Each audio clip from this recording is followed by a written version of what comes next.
पहला प्रश्न। भगवान,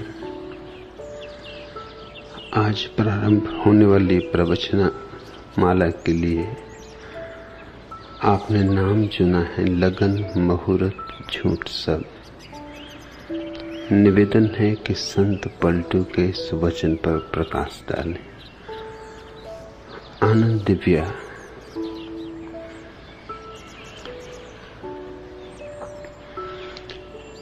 पलटू का पूरा वचन ऐसा है। पलटू शुभ दिन शुभ घड़ी, याद पड़े जब नाम, लगन मुहूर्त झूठ सब और बिगाड़े काम।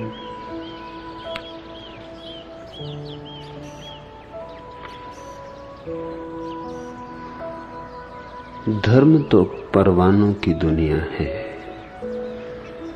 दीवानों की, मस्तों की। वहां कहां लगन मुहूर्त। धर्म तो शुरू वहां होता है जहां समय समाप्त हो जाता है। वहां कहां लगन मुहूर्त।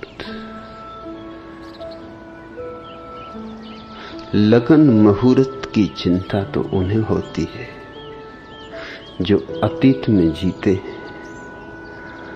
और भविष्य में जिनकी वासना अटकी होती।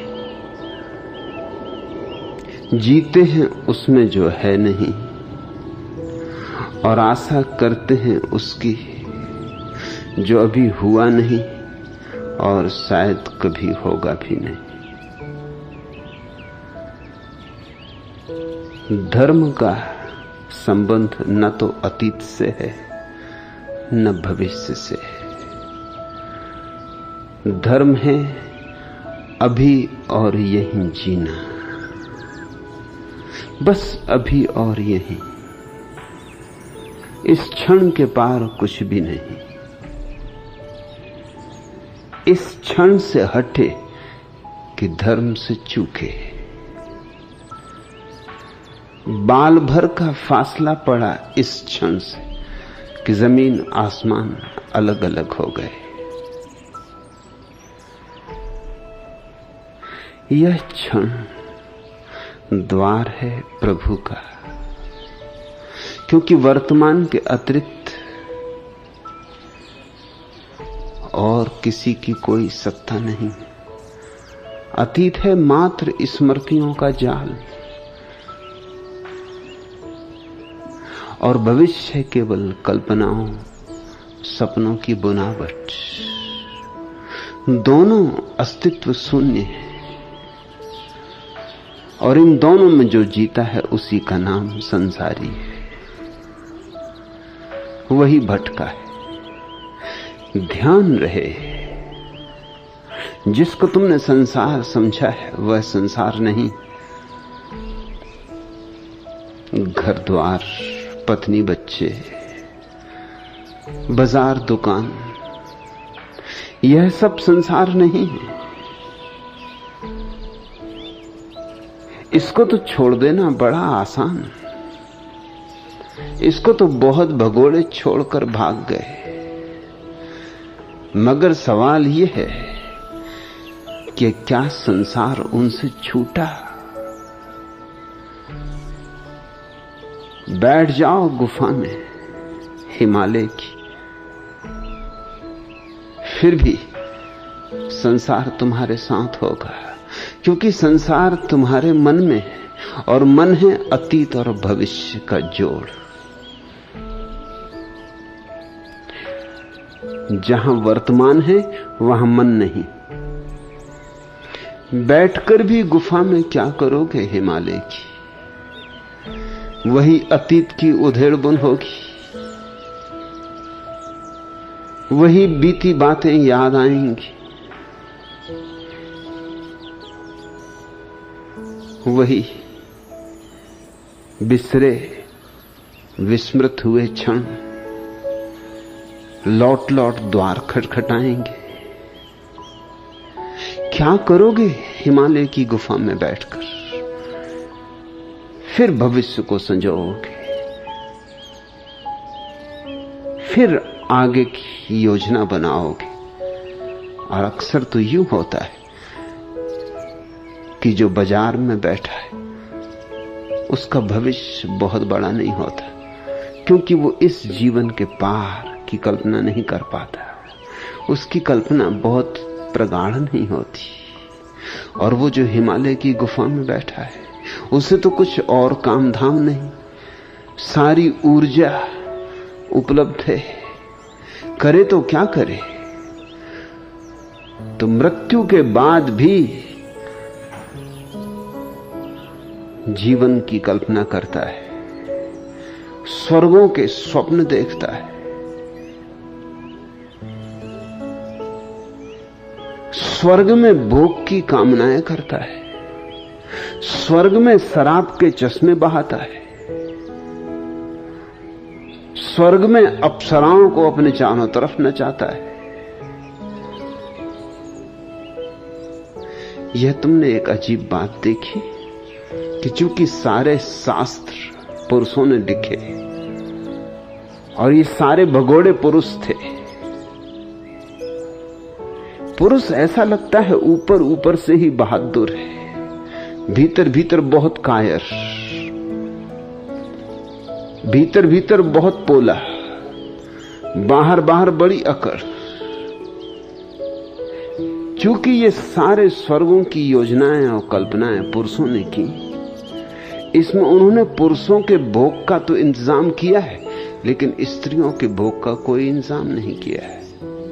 सुंदर लड़कियां होंगी, बड़ी खूबसूरत अप्सराएं होंगी, मगर कुछ इंतजाम स्त्रियों के लिए भी तो करो। सुंदर युवकों का कुछ इंतजाम करो। जरूर कुछ धर्मों ने सुंदर युवकों का भी इंतजाम किया है, लेकिन वो भी स्त्रियों के लिए नहीं, वो भी पुरुषों के लिए। जिन देशों में समलैंगिकता की बीमारी प्रचलित रही है, उन देशों में वे सुंदर लड़के आयोजित किए हैं उन्होंने स्वर्ग में, लेकिन वे भी पुरुषों के लिए। सच तो यह है कि बहुत से देशों में यह धारणा रही कि स्त्री में कोई आत्मा ही नहीं होती। जब आत्मा ही नहीं तो कैसा स्वर्ग? पुरुष मरता है तो देह तो भस्मीभूत होती, और स्त्री मरती तो सब भस्मीभूत हो जाता है। पुरुष मरता है तो सिर्फ पिंजड़ा अर्थी पे चढ़ता है, पक्षी स्वर्ग की तरफ चल पड़ता है, जीवात्मा परमहंस। और स्त्री मरती है तो सभी राख हो जाता, कोई आत्मा तो है ही नहीं स्त्री में। इसलिए स्त्री के लिए स्वर्ग में कोई इंतजाम नहीं, कोई व्यवस्था नहीं। न साड़ियों की दुकानें, न जौहरी, न जवाहरात, न सोना, न चांदी, कुछ भी नहीं।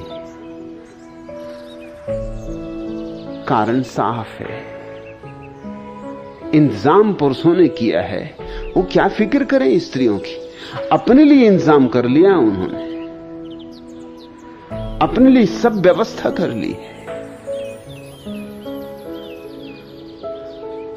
स्त्री तो आत्मा रहित है, इसलिए बहुत से धर्मों में स्त्रियों को मंदिर में प्रवेश का अधिकार नहीं। स्वर्ग में प्रवेश का तो क्या अधिकार होगा? मस्जिदों में प्रवेश का अधिकार नहीं, सिनागागों में प्रवेश का अधिकार नहीं। स्वर्ग की तो बात ही छोड़ दो, और मोक्ष का तो सवाल ही ना उठाना। इस देश के साधु संत भी समझाते रहे कि स्त्री नरक का द्वार है, और स्त्री अगर नरक का द्वार है तो ये उर्वशी और मेनकाएं स्वर्ग कैसे पहुंच गई? ऋषि मुनियों के लिए कुछ तो इंतजाम करना होगा, पीछे के दरवाजे से सही। इनको घुसा दिया होगा पीछे के दरवाजे से,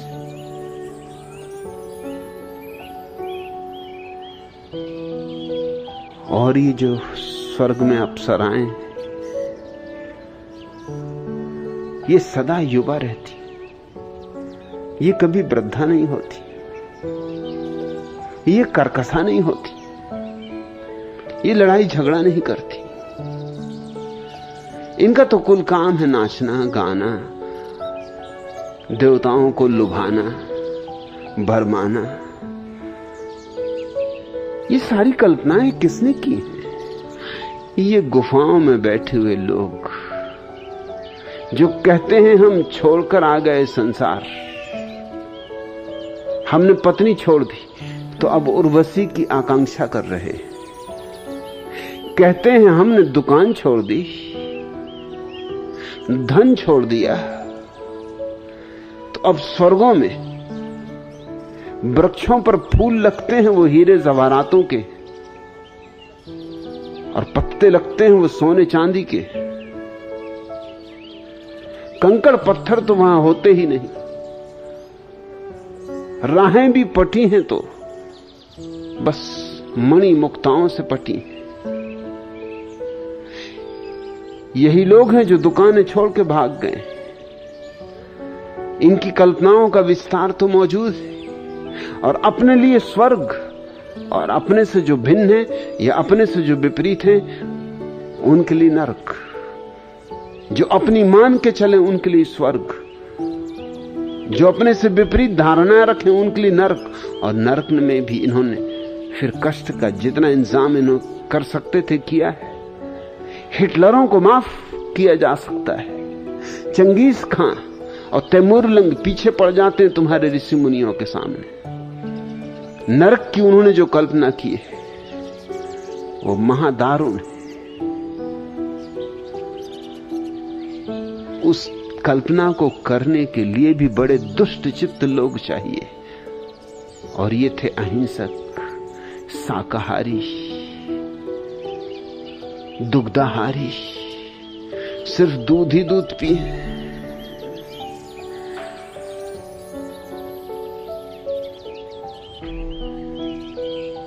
लेकिन हिंसा कहीं गई नहीं, भीतर मौजूद है।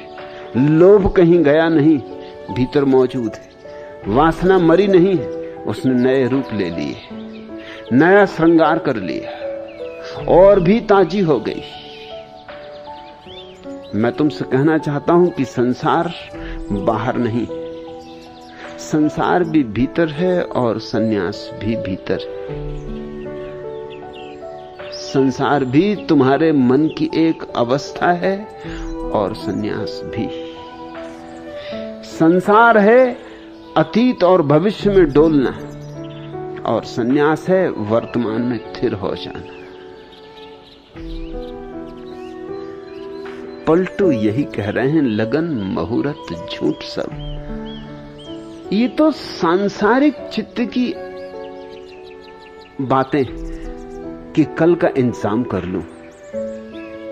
ये जो ज्योतिषियों के पास जाता है हाथ दिखाने, हस्तरेखाएं पढ़वाने, भाग्य को विधि को समझने, जन्म कुंडली दिखाने, ये कौन है? ये कोई धार्मिक व्यक्ति है? ये अधार्मिक व्यक्ति है। भविष्य की इतनी चिंता, कल के लिए इतना आयोजन, स्वभावतः सिर्फ सांसारिक मन की ही पराकाष्ठा हो सकती है। और इसलिए अकारण नहीं कि सब ज्योतिषियों का एक ही नारा है, दिल्ली चलो, क्योंकि सब नालायक दिल्ली में इकट्ठे हो गए। संसार के जितने भी महत्वाकांक्षी, पदाकांक्षी, धनाकांक्षी, उनकी जमात राजधानियों में बैठी, तो जोशी बेचारे यहां वहां क्या करें? उनका भी काम वही है। सब राजनेताओं के ज्योतिषी चलते भी हैं तो फूंक फूंक पे चलते, कुछ भी काम करते तो जोशी से पूछ के करते, चुनाव लड़ते नाम दर्ज करते हैं चुनाव के लिए तो ज्योतिषी इंतजाम करते हैं, चांद तारों का हिसाब लगाया जाता है। कौन गधा दिल्ली में जीतता है इसके लिए चांद तारों को कोई चिंता पड़ी? दिल्ली में न मालूम कितने गधे आते रहे जाते रहे। दिल्ली बहुत गधों को देख चुकी। दिल्ली तो मरघट, गधों का मरघट। लेकिन ज्योतिषी के लिए वहां धंधा है। ये ज्योतिषी धर्म स्थानों पर भी अड्डा जमाए बैठे। ये बड़ी हैरानी की बात। दिल्ली में तो समझ में आता है, मुझे कुछ ऐतराज नहीं, दिल्ली में होंगे ही, होना ही चाहिए, तर्क शुद्ध बात मालूम होती। दिल्ली में ना होंगे तो कहां होंगे? मगर काशी में ये क्या कर रहे हैं?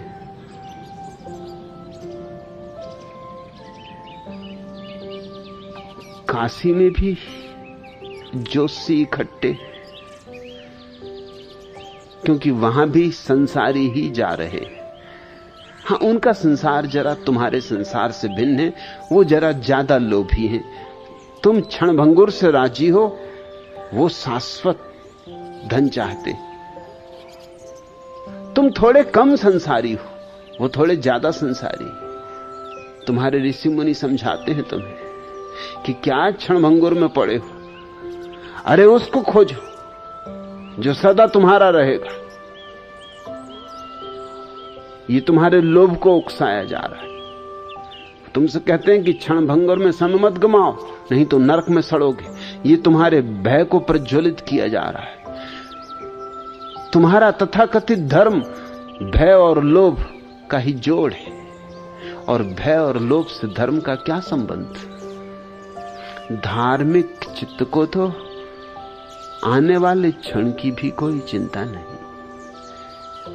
यह क्षण काफी है। जीसस ने कहा है अपने शिष्यों से, एक खेत के पास से गुजरते थे। खेत में जंगली लिली के सफेद फूल खिले थे, और जीसस ने अचानक कहा ठहरकर कि देखो देखो लिली के इन फूलों को, इनके सौंदर्य का राज जानते हो, इनकी सुगंध का रहस्य पहचानते हो? और मैं तुमसे कहता हूं कि सम्राट सुलेमान भी अपनी बहुमूल्य वेशभूषा में हीरे जवारातों से लदा हुआ इतना सुंदर न था जितने ये लिली के सीधे साधे फूल। इनके सौंदर्य की महिमा अद्वितीय है, अतुलनीय है। क्या है राज इनके सौंदर्य का कि सुलेमान को हरा दें? एक क्षण सन्नाटा रहा और फिर जीसस ने ही उत्तर दिया और कहा इनका राज बहुत छोटा है, सोचोगे चूक जाओगे। सोचो मत, इनका राज बहुत सीधा साधा है। ये अभी और यहीं जीते, कल की इन्हें कोई चिंता नहीं। सुलेमान कल के लिए चिंतित था, इसलिए हीरे जवारातों से जरूर लदा था, सुंदर वस्त्र पहने हुए था, लेकिन मन में झंझावात थे, आंधियां थी, चिंताएं थी, तूफान ही तूफान थे।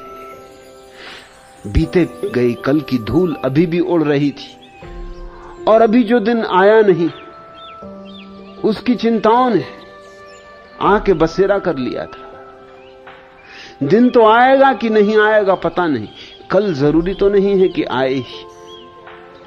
एक दिन तो ऐसा होगा कि कल नहीं होगा। एक दिन तो तुम सुबह उठोगे नहीं, कल अनिश्चित है। और सच तो यह है, कल कभी आता ही नहीं, जब भी आता है आज आता है। इसलिए पलटू ठीक कहते हैं, लगन मुहूर्त झूठ सब, इस बकवास में ना पड़ो, अतीत और भविष्य में ना उलझो, ज्योतिषियों के जाल में ना पड़ो। इसका धर्म से कुछ लेना देना नहीं। और बिगाड़े काम, इन्हीं ना समझो ने तो काम बिगाड़ा है। यही तो अड्डा जमा के बैठ गए, यही ठेकेदार हो गए। मंदिरों पे कब्जा, तीर्थों पे कब्जा, हर जगह यही बैठे, हर जगह यही साजिश। सदियों से आदमी का शोषण चल रहा है। पलटू शुभ दिन शुभ घड़ी।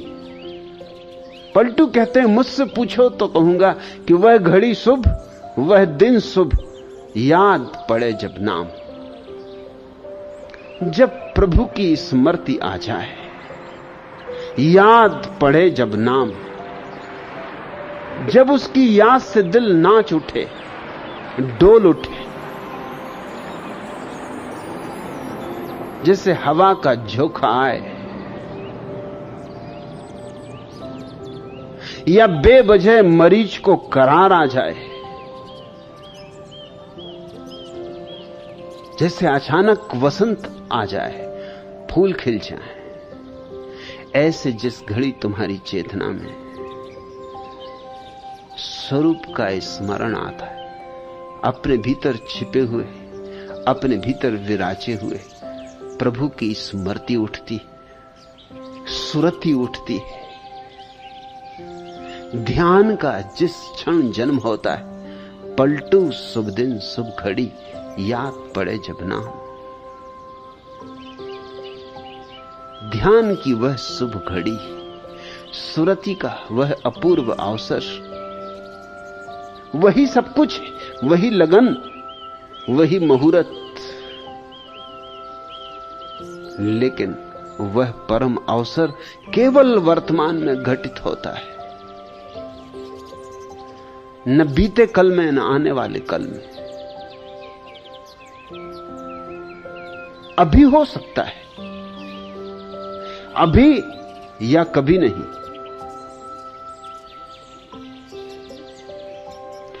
कुछ इस अदा से, कुछ इस अदा से आज वो पहलू नसीन रहे, कुछ इस अदा से आज वो पहलू नसीन रहे। जब तक हमारे पास रहे हम नहीं रहे, जब तक हमारे पास रहे हम नहीं रहे। कुछ इस अदा से आज वो, या रब किसी के राज मोहब्बत की खैर हो, या रब किसी के राज मोहब्बत की खैर हो। दस्ते जुनू रहे न रहे, आस्ती रहे, दस्ते जुनू रहे न रहे, आस्ती रहे। जब तक हमारे पास रहे हम नहीं रहे। कुछ इस अदा से आज वो, मुझको नहीं कबूल दो आलम की वुसअतें, मुझको नहीं कबूल, मुझको नहीं कबूल दो आलम की वुसअतें। किस्मत में कुए यार की 2 गज जमी रहे, किस्मत में कुए यार की 2 गज जमी रहे। मुझको नहीं कबूल 2 आलम की वुसअतें, किस्मत में कुए यार की 2 गज जमी रहे। जब तक हमारे पास रहे हम नहीं रहे। कुछ इस अदा से आज वो पहलू नसी रहे। जब तक हमारे पास रहे हम नहीं रहे। पलटू शुभ दिन शुभ घड़ी, याद पड़े जब नाम। क्यों उस घड़ी को शुभ कहा, क्यों इस दिन को शुभ कहा? जब प्रभु का स्मरण आ जाता है तो उस क्षण में अपना स्मरण खो जाता है। कबीर ने कहा है, प्रेम गली अति सांकरी, प्रेम गली अति सांकरी, तामे 2 न समा है। उस प्यारे की गली बहुत सकरी है, प्रेम की गली बहुत सकरी, इतनी सकरी कि उसमें 2 न समा सकेंगे। वहां अगर मैं को लेकर गए तो मैं ही रह जाएगा, तू नहीं। और अगर तू को पुकारा तो मैं को मिट जाना होगा, मैं को पीछे छोड़ आना होगा। वर्तमान के क्षण में ज्यादा जगह नहीं, बड़ी सकरी गली, सकरी से सकरी गली, इससे और ज्यादा सकरा कुछ भी नहीं हो सकता। जीसस का भी वचन ठीक इस जैसा है। उस प्रभु का रास्ता यूं तो बहुत सीधा है, मगर याद रहे बहुत सकरा भी। सीधा और सकरा। सीधा तो ऐसे जैसे तीर जाता है और वेध देता है अपने लक्ष्य को।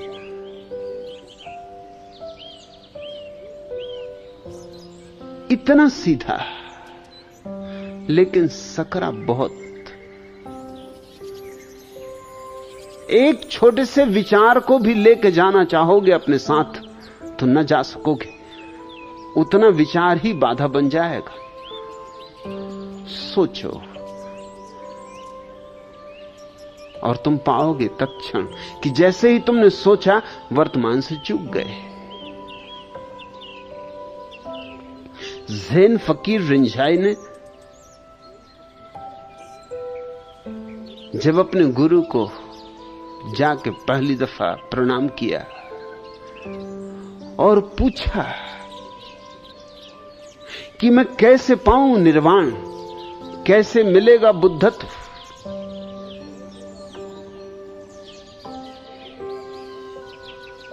तो गुरु ने कहा बैठ, सोच मत, और सब मिला ही हुआ है। मगर इतना आसान तो नहीं सोचना छोड़ देना।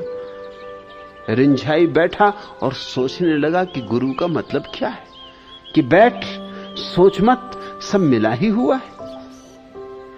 गुरु हंसने लगा। उसने कहा तूने सोचना शुरू कर दिया, सोचा कि चूका। अरे सोच मत। जिस क्षण तुम्हारे भीतर विचार की प्रक्रिया बंद हो जाती, तभी तुम उस सकरी गली में प्रवेश कर सकते हो। विचार तो हटा देगा, च्युत कर देगा, यहां वहां ले जाएगा, कहीं ले जाएगा, कहीं ना कहीं ले जाएगा, वहां ना रहने देगा जहां हो। मुझको नहीं कबूल दो आलम की वुसअतें, ये दो दुनियाओं का सारा साम्राज्य भी मिलता हो, ये सारी विशालता भी मिलती हो, इस दुनिया की और उस दुनिया की भी, तो भी प्रेमी को, भक्त को, खोजी को स्वीकार नहीं होता। मुझको नहीं कबूल दो आलम की वुसअतें, किस्मत में कुए यार की दो गज जमी रहे। बस उस प्यारे का रास्ता,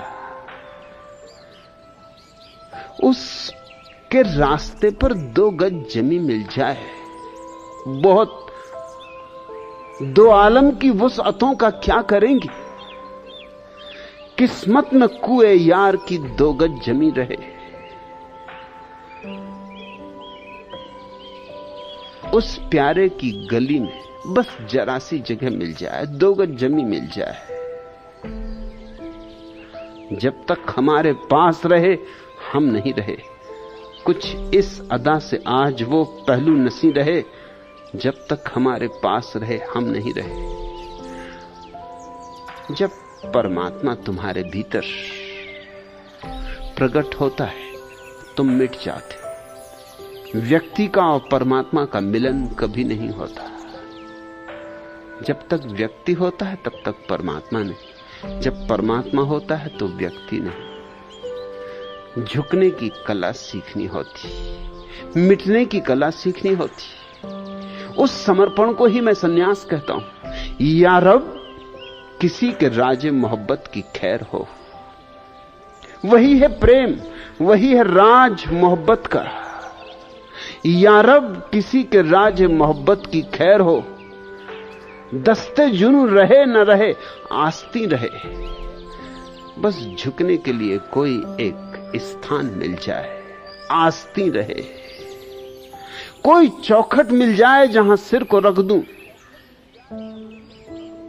इतना भर हो जाए। और यही राज है मोहब्बत का। या रब किसी के राज मोहब्बत की खैर हो, दस्ते जुनू रहे न रहे आस्ती रहे। जब तक हमारे पास रहे हम नहीं रहे, कुछ इस अदा से आज वो। कबीर ने कहा है, जब तक मैं था वह नहीं। हेरत हेरत हे सखी रहा कबीर हेराई, मगर हेरते हेरते खोजते खोजते वो शुभ घड़ी भी आ गई। पलटू शुभ दिन शुभ घड़ी कि कबीरा रहा हेरा है। हेरत हेरत हे सखी कबीरा रहा हेराई। और बस फिर इस जगत का सबसे बड़ा अनुभव प्रकट होता है।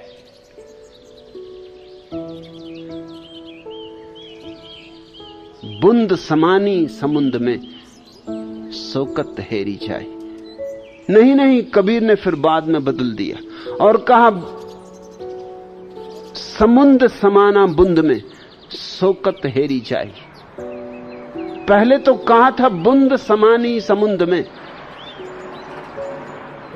पहला वही अनुभव होता है, क्योंकि पहले तो मैं खोता है और तू प्रकट होता है, तो स्वभावतः बूंद खो जाती है और समुद्र प्रकट होता है। तो बूंद समानी समुद्र में, मगर पीछे लौट के पता चलता है कि बात कुछ और थी।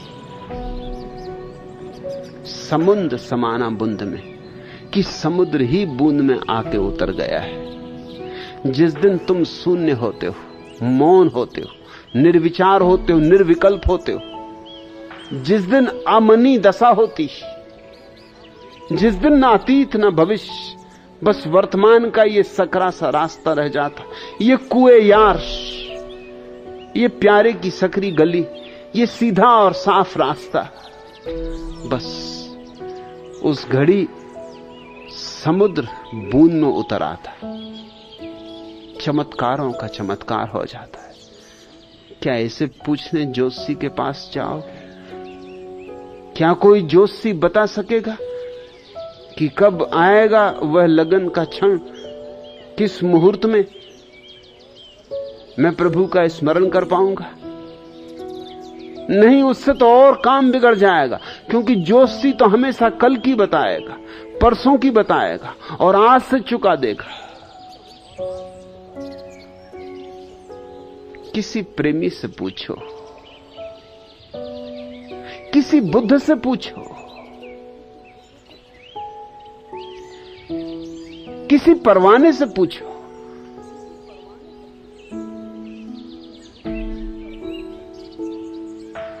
देखा है किसी परवाने को नाचते हुए शमा के चारों तरफ? रक्ष देखा है कभी परवाने का? वही भक्त की दशा है। भक्त यूं जैसे परवाना चला है मरने, चला है मिटने, चला है अपने को खोने, और भगवान जैसे शमा ज्योति नाचता है परवाना मस्ती में कि आ गई वह शुभ घड़ी, वह शुभ दिन, मिटने का मुहूर्त आ गया।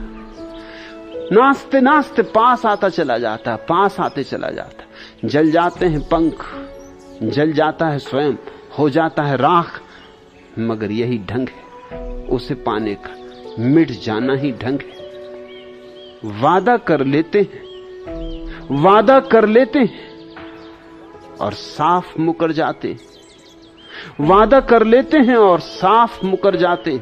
ये हम ही हैं, ये हम ही हैं जो फकत बात पे मर जाते। वादा कर लेते हैं और साफ मुकर जाते, ये हम ही हैं जो फकत बात पे मर जाते।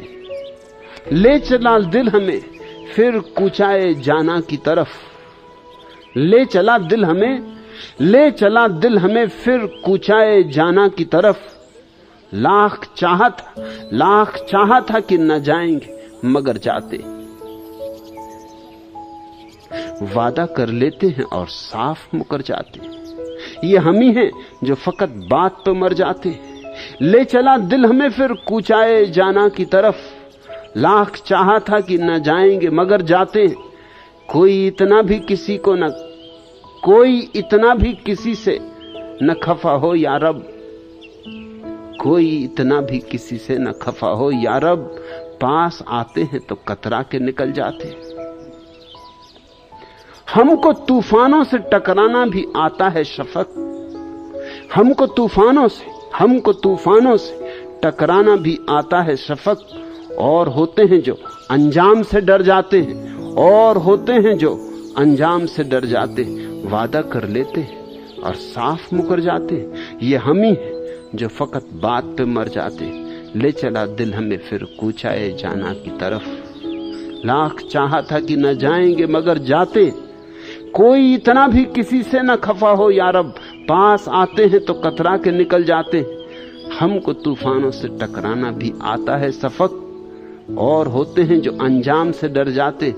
वादा कर लेते हैं और साफ मुकर जाते। पलटू शुभ दिन शुभ घड़ी, याद पड़े जब नाम, मगर वह याद नाम तभी पड़ता है जब इतनी तैयारी हो मिट जाने की,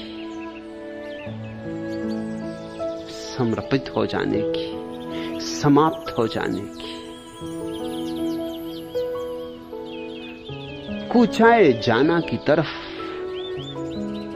आंख भी उठाना खतरे से खाली नहीं। उस परम प्रेमी की तरफ एक कदम भी उठाना, अपनी मौत को अपने हाथ से बुलाना है।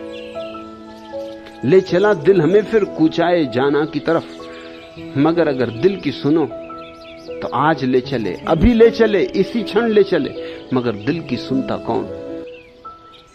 लोग तो खोपड़ी में जीते, लोग तो सिर की ही सुनते, और सिर में कचरा भरा है। सिर में तुम्हारे है ही क्या? शास्त्र होंगे, सिद्धांत होंगे, शब्द होंगे, हिंदू धर्म होगा, इस्लाम धर्म होगा, जैन धर्म होगा, ईसाईयत होगी, लेकिन इससे काम ना चलेगा। ख्याल रहे, नानक सिख नहीं थे और मोहम्मद मुसलमान नहीं थे, और ईसा को ईसाईयत का कोई पता न था, और बुद्ध को बौद्ध होने की खबर भी न थी। ले चला दिल हमें फिर कूचाए जाना की तरफ, लाख चाहा था कि न जाएंगे मगर जाते। सिर तो कहेगा मत जाओ, सिर तो कहेगा किस खतरे में पड़ते हो? अरे क्या आत्मघात करना? क्या अपने को मिटाना है, बर्बाद करना है? कहां जाते हो? धन की तरफ चलो, पद की तरफ चलो, यह है रास्ता दिल्ली का। दिल्ली चलो, और दिल्ली दूर नहीं है। और तुम कहां चले? दिल कुछ और कहता, मन कुछ और कहता। मन तो भरमाता है, मन संसार है। सारा संसार तुम्हारे सिर में और सारा परमात्मा तुम्हारे हृदय में, क्योंकि जहां प्रेम है वहां परमात्मा है। ले चला दिल हमें फिर कूचाए जाना की तरफ, लाख चाहा था कि न जाएंगे मगर जाते। और जिसने दिल की सुनी वो लाख चाहे कि न जाएं मगर जाना ही होता है। और दिल को तूफानों से टकराना आता है। मन तो कायर है, मन तो हिसाब किताब बिठाता है, कौड़ी कौड़ी का हिसाब किताब बिठाता है। मन तो दुकानदार है, मन तो मारवाड़ी। मन तो कहता है 2 पैसे लगाना तो 4 पैसे बचने चाहिए। मन तो कहता है कि देना कम लेना ज्यादा, तभी तो लाभ होगा।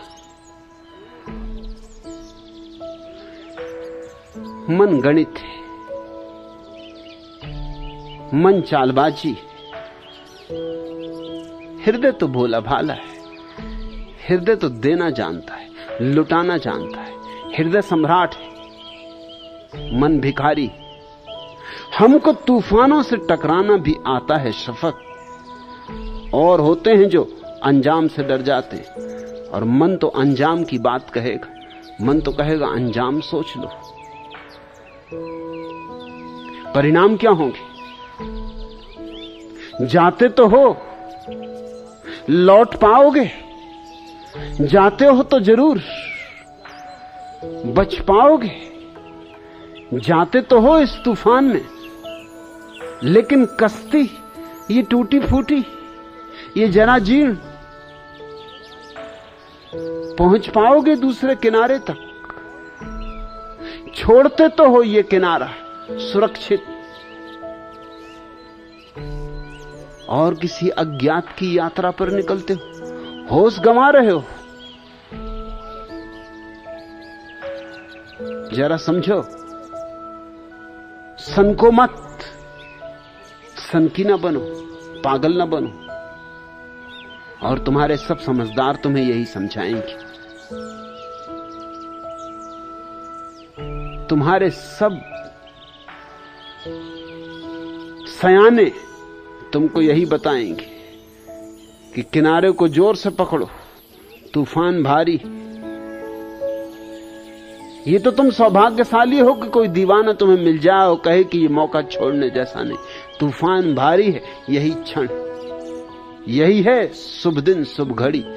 छोड़ दो नाव, और पतवार भी मत ले जाओ, क्योंकि ये तूफान पतवारों से पार नहीं होता, ये अपने सहारे से पार नहीं होता। ये तो उसकी हवाएं ले जाएंगी। पाल खोलो, पतवारें फेंक दो। हमको तूफानों से टकराना भी आता है सफक, हमको तूफानों से टकराना भी आता है सफक। और होते हैं जो अंजाम से डर जाते हैं। ऐसी तैयारी हो तो ही दिव्या इस सूत्र को तू समझ पाएगी। और इस सूत्र में सारा राज है सन्यास का। इस सूत्र में सब शास्त्र आ गए, कृष्ण और बुद्ध और महावीर और जरथुस्त्र और लाओत्सु और कबीर और नानक और फरीद, सब आ गए।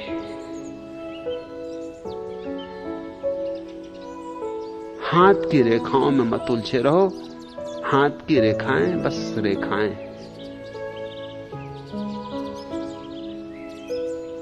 हृदय में तलाशो, हृदय में खोदो, और उसके खोदने की शुभ घड़ी अभी है। लेकिन लोग बड़े अजीब हैं, टाले जाते। मेरे पास आते हैं, वो कहते हैं कि सन्यास लेना है, जरूर लेना है। तो मैं कहता हूं लेना है तो ले ही लो। कहते हैं लेंगे, लेकिन जरा व्यवस्था जमा ले। इतनी जल्दी भी क्या है? सन्यास तो शास्त्रों में कहा है कि 75 साल के बाद लेना चाहिए। शास्त्र लिखे होंगे सयानों ने, सयाने ही लिखते। चालबाज, होशियार, काइयां, जमाने भर का गणित बिठाने वाले लोग 75 साल के बाद ले लेना। उनकी हालत तो यूं है जैसे रामकृष्ण के पास एक आदमी आता था, हमेशा हर धार्मिक उत्सव मनाता था और बड़े जोर शोर से मनाता था। और जब धार्मिक उत्सव मनाता था तो बकरे कटते, मुर्गे कटते, बलिदान चढ़ता, धनी था। फिर अचानक उसने उत्सव मनाने बंद कर दिए। न बकरे कटते, न मुर्गे कटते, न लोग इकट्ठे होते, न जलसा होता। रामकृष्ण ने कहा, क्या हुआ तुझे? पहले तू बड़े जलसे मनाता था, बड़े उत्सव होते थे, अब क्या हो गया? उसने कहा, क्या करें, अब दांत ही ना रहे। तब असलियत पता चली कि वो बकरे का कटना और वो मुर्गों का कटना वो कोई धार्मिक उत्सव नहीं था, वो तो दांतों की वजह से चल रहा था। अब दांत ही ना रहे सो वो तपस्वी हो गया। अब उसने अहिंसा धारण कर ली, अब उसने हिंसा का त्याग कर दिया। 75 साल के हो जाओगे तब तुम सन्यास लोगे। अरे कब्र में होगे तब तक तुम, संसार ही तुम्हें छोड़ चुका होगा, फिर तुम क्या छोड़ोगे? धक्के दे के तुम निकालने जाओगे तब तुम अपने मन को समझा लेना, अरे छोड़ते हैं। धक्के दे के निकाले जा रहे हो लेकिन कहना कि हम छोड़ते हैं। सन्यास को लोग टालते हैं, स्थगित करते हैं, बेईमानी के सिवाय और कुछ भी नहीं। मगर बेईमानी को हम समझदारी कहते हैं। इस दुनिया में बेईमान समझदार, ईमानदार ना समझ। एक क्षण भी मत टालो, क्योंकि एक क्षण का भी कोई भरोसा नहीं। और ये मत कहो कि ठीक घड़ी आएगी, ठीक क्षण आएगा तब लेंगे। 75 साल के तो हो जाएं पहले, फिर ले लेंगे। अब भारत की तो औसत उम्र 36 साल है, तो इसमें तो औसत अर्थों में तो कोई सन्यासी हो ही नहीं सकता। और जिन ऋषि मुनियों ने लिखा है कि 75 साल के होकर सन्यास ले लेना, उस समय भारत की उम्र आज से भी कम थी। इस भ्रांति में मत रहना कि उस समय लोग काफी लंबे देर तक जिंदा रहते थे, क्योंकि जितने भी अस्थि पंजर पाए गए हैं अब तक 5000 साल पुराने, उनमें से किसी की भी उम्र 40 साल से ज्यादा नहीं सिद्ध हुई। और यह बात इससे भी सिद्ध होती है कि उपनिषद के ऋषि आशीर्वाद देते थे कि 100 वर्ष जियो। अगर यह बात सच थी कि लोग 100 वर्ष जीते ही थे, तो किसी को यह आशीर्वाद देना कि 100 वर्ष जियो आशीर्वाद नहीं मालूम होता। अरे 100 वर्ष जीने का आशीर्वाद तो तभी आशीर्वाद हो सकता है जब लोग मुश्किल से 50 साल जीते हो। जब लोग 100 साल जीते ही हों तब किसी को आशीर्वाद देना कि 100 साल जियो निपट गंवारी होगी। और हिसाब यह था कि 50 साल में वानप्रस्थ, क्या हिसाब था? 25 साल तक अध्ययन तो ब्रह्मचर्य, फिर 25 साल ग्रस्त संसार का अनुभव, फिर 25 साल वानप्रस्थ। वानप्रस्थ शब्द बड़ा अद्भुत है। जंगल की तरफ मुंह जाना नहीं, सिर्फ मुंह रखना, मतलब ख्याल रहे कि जाना है, हिसाब लगाना कि अब गए तब गए, कि अब जाते हैं, शुभ घड़ी आ जाए, शुभ मुहूर्त आ जाए तो अब जाते ही हैं। अब बच्चे बड़े भी हो गए, अब शादी विवाह भी हो गया, अब बच्चों के बच्चे भी होने लगे, बस अब जाते ही हैं, अब जाते ही हैं। बिस्तर वगैरह बांध के रखना, सूटकेस वगैरह तैयार कर लेना, जंगल की यात्रा पे जा रहे हो, पाथे सजा लेना। 25 साल वानप्रस्थ में गुजारना, अर्थात जंगल की तरफ मुंह रखना, रहना यहीं, करना वही सब जो करते रहे। और जो जो चालबाजियां तुमने जिंदगी में सीखी वो अपने बच्चों को सिखा देना जाने के पहले, नहीं तो ये क्या करेंगे बेचारे। और 75 साल में फिर संन्यास्त, जबकि ये बच्चे तुम्हें धक्के दे के ही निकालने लगे, जब कहने लगे कि पिताजी अब क्षमा करो, कि अब बहुत हो गया, आप खोपड़ी और ना खाओ, जब दुत्कारने लगे, जब घर में कोई पूछताछ ही ना रह जाए, जब कोई प्रतिष्ठा ही ना रह जाए, तब फिर जंगल की तरफ चले जाना, फिर सन्यासी हो जाना। ये तो यूं हुआ जैसा हम मरे हुए आदमी के साथ करते। जिंदगी भर जिसने राम का नाम नहीं लिया, उसकी अर्थी उठा के कहते हैं राम नाम सत्य। वो बेचारे असत्य हो गए, अब तुम राम नाम सत्य कर रहे हो। अरे राम नाम ही सत्य कहना था तो जिंदा आदमी से कहना था, मगर जिंदा से कहो तो लोग नाराज हो जाते।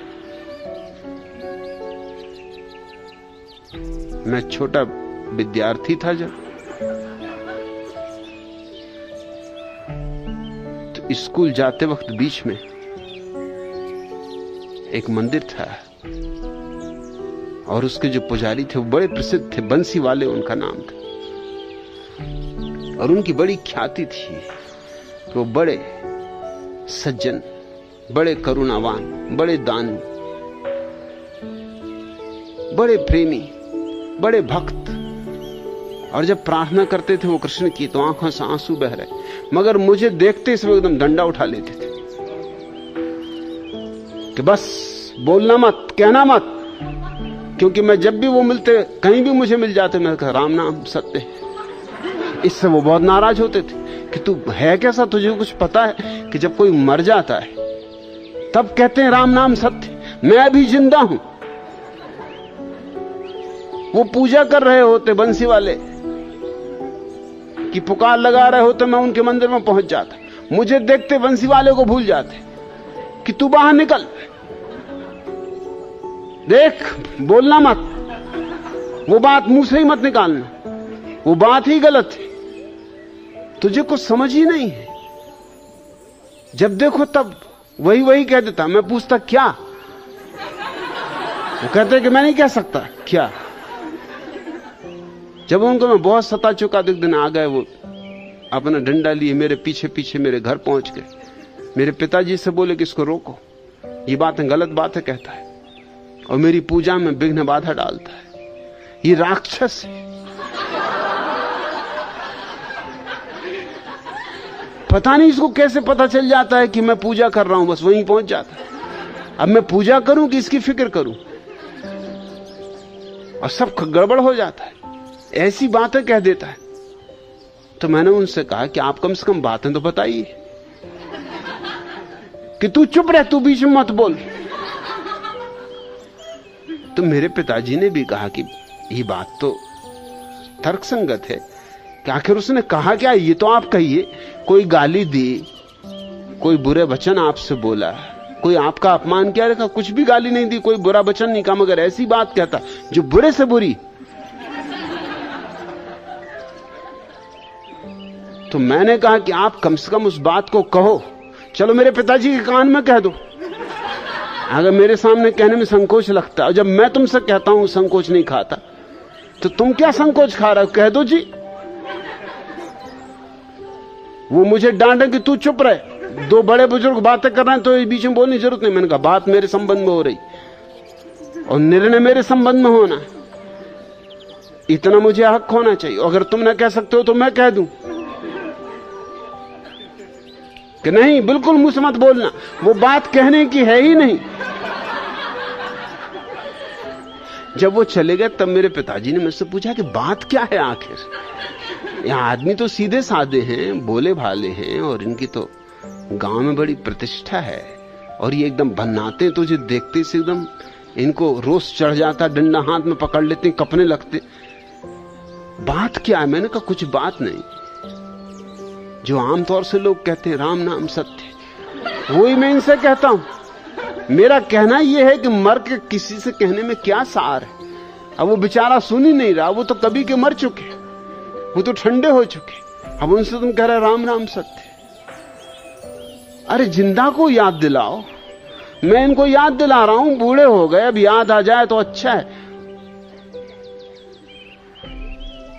वो बोले कि ये बात तो ठीक नहीं कहना, ये जिंदा आदमी से कहनी नहीं चाहिए। मैंने कहा ये भी अजीब हिसाब है, मुर्दे से कहो कि राम नाम सत्य और जिंदे से कहो मत। सोचने लगे वो, उन्होंने कहा कि बात तेरी ठीक है, तेरी बातें अक्सर ठीक होती,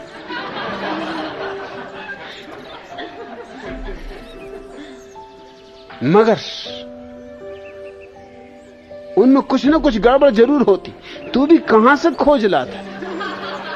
मुझे भी हो गई जिंदगी सुनते, अर्थियां निकलती हैं राम नाम सत्य, मैंने भी कई का किया, मगर मुझे कभी ये ख्याल ना आया कि जिंदा आदमी को कहना चाहिए। मैंने कहा जिंदगी को कहना चाहिए। अब जैसे बंसी वाले, अगर मेरा बस चले तो इनकी अर्थी बांध के, इनकी खटिया खड़ी करके और बाजार में घुमाऊं और राम नाम सत्य का डुंडारा पिटवाऊं तो ये बेचारे सुने, इनको कुछ अकल आए। नहीं तो बांसुरी वाले की बस पूजा ही करते रहे। और क्या ये पूजा सच हो सकती है जिसमें राम नाम सत्य है? इसमें कोई खराब बात तो है ही नहीं। राम का नाम सत्य है, इसमें कौन सी खराब बात है?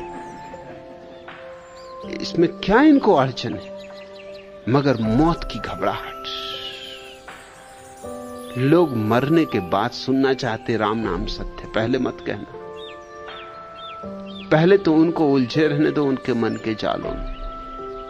सन्यास को टाले जाते, धर्म को टाले जाते, सत्य को टाले जाते, राम को टाले जाते, सरकाए जाते हैं आगे और आगे और आगे।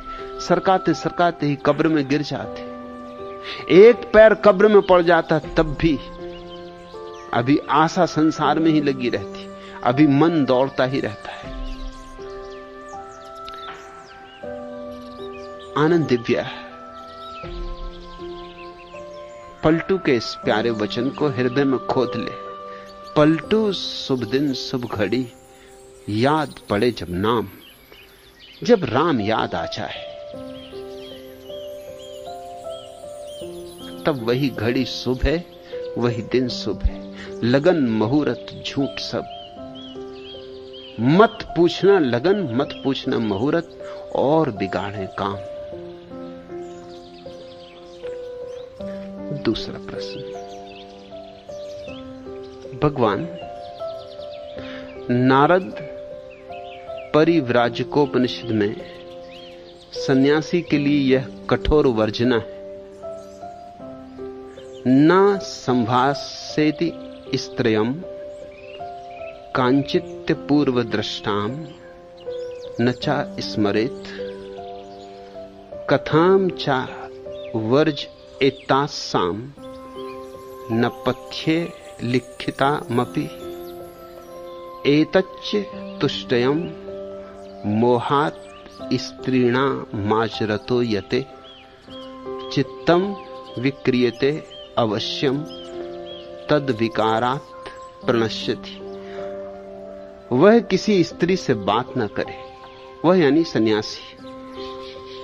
सन्यासी किसी स्त्री से बात न करे, पूर्व परिचित स्त्री का स्मरण न करे, स्त्रियों के चित्रों को भी न देखे तथा स्त्रियों से संबंधित चर्चा न सुने, क्योंकि स्त्री संबंधी चर्चा, उनका स्मरण, चित्रावलोकन तथा संभाषण आदि से मन में विकार की उत्पत्ति होती और वह उसकी योग भ्रष्टता का कारण होता है। आपके सन्यासी इस नियम का पालन उसके समग्र उल्लंघन में करते और फिर भी सन्यासी क्यों? त्र्यंबक भावे, इसीलिए सन्यासी। और ये जो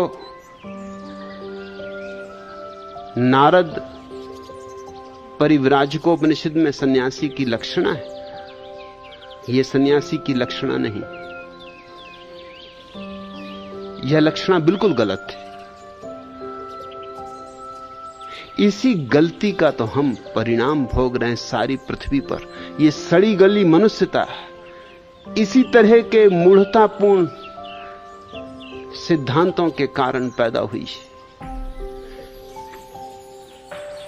सुबह ही सुबह आज मैंने जब तुम्हारा प्रश्न देखा तो अखबार उठा के देखे, आज के अखबार तो आए नहीं थे, कल के अखबार थे। तो 3 खबरें थीं अखबारों में, वो तुम्हारे काम पड़ेंगी। और कहीं नारद जी मिल जाएं तो उनको भी बता देना। पहली खबर थी अमेरिका के एक ईसाई संप्रदाय के संबंध में, उसके प्रमुख की गिरफ्तारी की। यह संप्रदाय कठोर ब्रह्मचर्यवादी है। इस संप्रदाय की धारणा स्त्रियों के बिल्कुल विपरीत है। यह संप्रदाय विवाह को स्वीकार नहीं करता। यह संप्रदाय मानता है कि धार्मिक व्यक्ति को अविवाहित ही रहना चाहिए। इस संप्रदाय के लाखों अनुयायी हैं। इस संप्रदाय के प्रमुख की गिरफ्तारी कल हुई और गिरफ्तारी का कारण यह है कि उनका संबंध उनकी स्वयं की 6 सेक्रेटरियों से था और गिरफ्तारी के बाद जब उनको डांटा डपटा गया तो उन्होंने यह भी स्वीकार किया कि इन 6 के अतिरिक्त 3 और महिलाओं के साथ भी उनके प्रेम संबंध।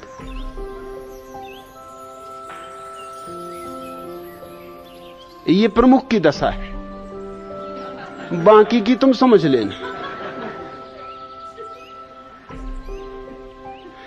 दूसरी खबर थी कोरिया से। 46 बौद्ध भिक्षु अति कामना ग्रस्तता और काम विकारों के कारण ऐसे अपराध किए हैं जो अमानवीय हैं।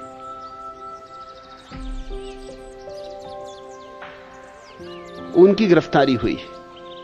बौद्ध भिक्षु। अपराधी का कारण है काम विकृति।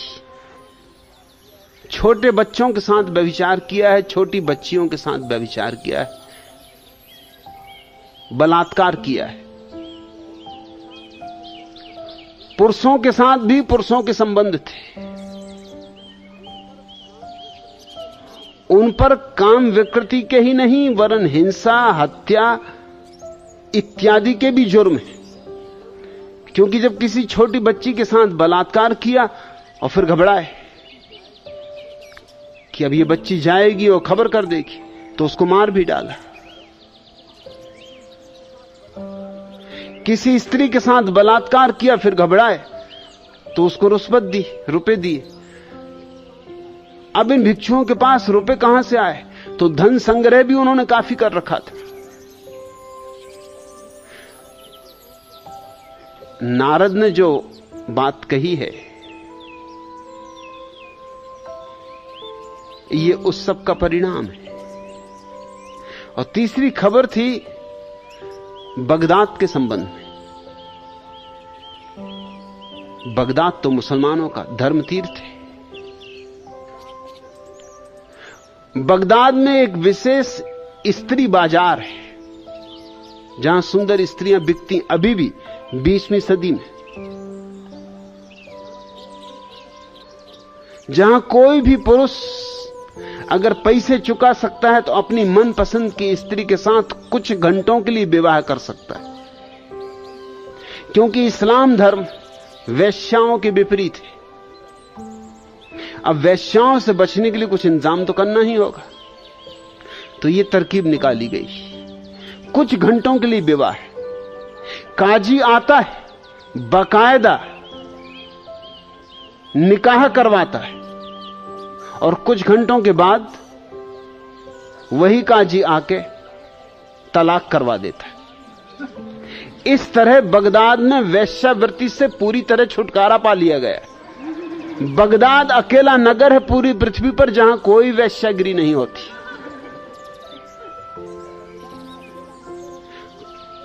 काजी आ जाता है, धर्मगुरु, वो आके निकाह करवा देता है 4-6 घंटे के लिए।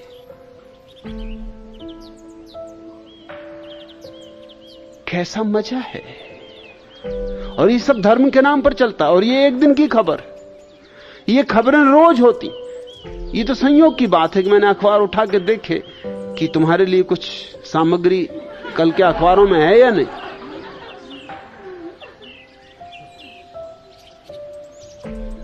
और ये सदियों से हो रहा है। जिम्मेवार कौन है? ये नारद परिव्राजकोपनिषद में सन्यासी के लिए जो कठोर वर्जना है वही जिम्मेवार है। यह वर्जना ही मूर्खतापूर्ण है। इस पृथ्वी पर आधी स्त्रियां हैं, आधे पुरुष हैं। सच तो यह है स्त्रियां थोड़ी ज्यादा हैं, पुरुष थोड़े कम। क्योंकि स्त्रियां पुरुषों से ज्यादा मजबूत है। पुरुषों को यह भ्रांति है कि वो मजबूत है, वो गलती में। उनको विज्ञान का कुछ पता नहीं, प्रकृति को ज्यादा पता है। प्रकृति 115 लड़के पैदा करती और 100 लड़कियां पैदा करती।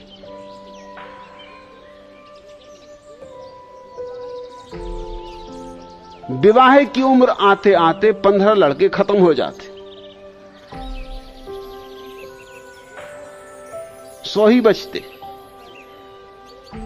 तो प्रकृति पहले से ही स्पेयर तैयार करती, 15 स्पेयर, क्योंकि इनका कोई भरोसा नहीं, ये कब टाएं फिस हो जाएं, इनका कुछ पक्का नहीं। लड़की मजबूत काठी की होती, ऐसे कोई टाएं फिस होने वाली नहीं। 100 लड़कियां और 115 लड़के, यह अनुपात, और शादी की उम्र होते होते बराबर हो जाते। फिर लड़कियां 5 साल ज्यादा जीती। अगर पुरुष 75 साल जिएगा तो लड़की 80 साल जिएगी। तो स्वभावतः पृथ्वी पर हमेशा ज्यादा स्त्रियां होंगी, क्योंकि कई पुरुषों को दफना चुकी होंगी। और पुरुष की मूर्खता और यह है कि वो शादी करते वक्त अपनी उम्र ज्यादा चाहता लड़की से। लड़की की उम्र अगर 20 तो लड़के की 25। इसका मतलब यह हुआ कि 5 साल का यह फर्क और 5 साल का प्रकृति का फर्क, 10 साल का अंतर पड़ जाएगा आखिर में। ये भैया 10 साल पहले राम राम सत्य हो जाएगा इनका। अगर थोड़ी समझदारी हो तो 5 साल बड़ी उम्र की लड़की से शादी करनी चाहिए, ताकि कम से कम दोनों का राम नाम सत्य करीब करीब हो। जब भी दुनिया में थोड़ी वैज्ञानिकता होगी तो यही होगा। 25 साल की लड़की 25 साल का लड़का नहीं होना चाहिए, 20 साल का लड़का, बराबर उम्र का भी नहीं, 5 साल कम। लेकिन पुरुष को इसमें बड़ी दिक्कत मालूम होती है, क्योंकि अपने से कमजोर, हर हालत में कमजोर स्त्री से विवाह करना चाहता है पुरुष, क्योंकि अकड़। स्त्री पढ़ी लिखी कम होनी चाहिए, इसलिए सदियों से वेद ना पढ़े, उपनिषद ना पढ़े, उसके लिए तो कचरा रामायण वगैरह पढ़ती रहे। ये बाबा तुलसीदास जो लिख गए हैं उसको पढ़ती रहे, बाकी असली कोई चीज है ना पढ़े। रामलीला देखती रहे और देखती रहे स्त्री के साथ होता हुआ अत्याचार, कि जब मर्यादा पुरुषोत्तम तक ये व्यवहार कर रहे हैं सीता के साथ, तो उसके पतिदेव उसके साथ जो कर रहे हैं वो ठीक ही है। स्त्री को चुपचाप स्वीकार करना चाहिए। गर्भवती स्त्री को घर से निकाल रहे हैं, तो अगर पतिदेव गर्भवती स्त्री को भी घर से निकाल दें तो भी उसे स्वीकार करना चाहिए। और मजा देखते हो, रावण के यहां से जब राम लेकर आए सीता को, तो अग्नि परीक्षा अकेली सीता को देनी पड़ी। और ये भैया ही थे।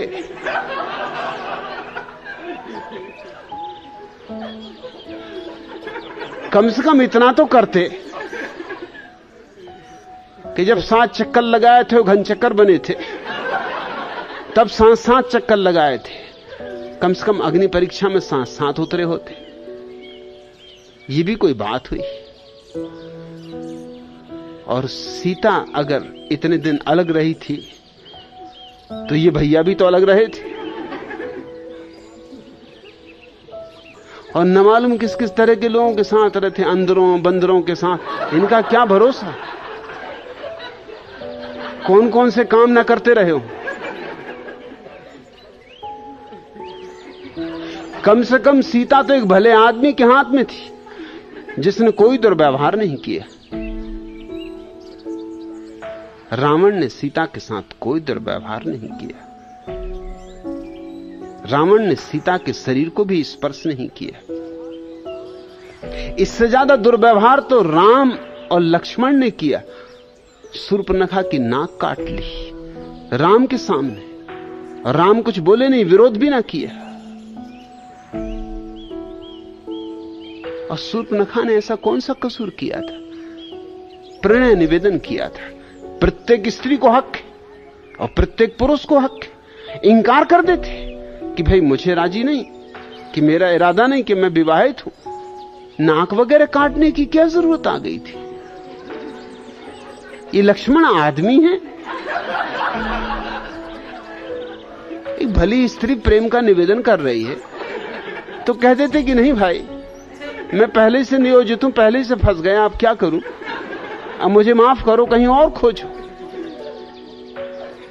लक्ष्मण पर सीता को भी भरोसा नहीं था, क्योंकि जब राम स्वर्ण मृग की तलाश में चले गए, क्या गजब के राम थे।